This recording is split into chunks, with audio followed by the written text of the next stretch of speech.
জনাব ইনাম মির্জা ফখরুল ইসলাম সাহেব, বিএনপির মহাসচিব, তিনি বলেছেন আমরা শরীয়তের আইন মানি না। কোন মুসলমান যদি বলে যে শরীয়তের আইন মানি না, তার অবস্থা কোথায়? তিনি ক্ষমতা গেলে কি করবেন?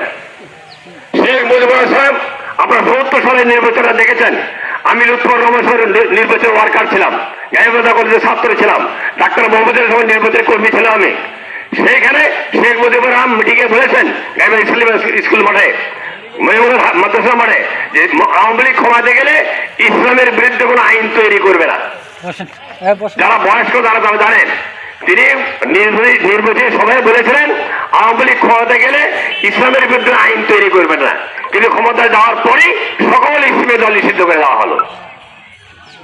উনি ওয়াদা করেছিলেন যে আমি ইসলামের বিরুদ্ধে আইন তৈরি করবো না, আর ক্ষমতায় গিয়ে ইসলামের বিরুদ্ধে আইন করে দিলেন, কোন ইসলামের রাজনীতি চলবে না, ইসলামের অর্থনীতি চলবে না। আর আমাদের মির্জা ফখরুল সাহেব বলছেন আমরা শরীয়তের আইনই মানি না। তারা ক্ষমতাকে কি করবে?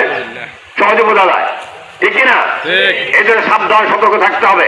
আমাদের ইমান বেঁচাতে হলে, বাঁচাতে হলে, দেশ বাঁচাতে হলে অবশ্যই চিন্তা করতে হবে আল্লাহর আইন সহজ থেকে শাসন ছাড়া সম্ভব নয়।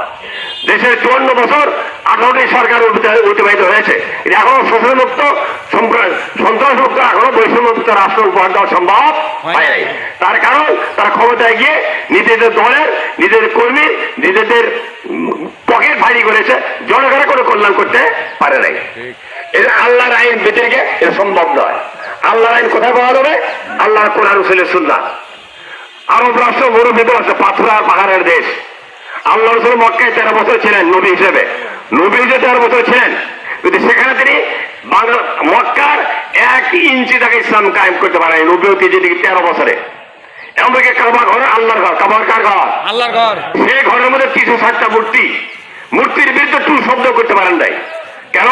সেখানে শাসন ক্ষমতা গিয়েছিল আবু জেহেল ছিল, ঠিক না?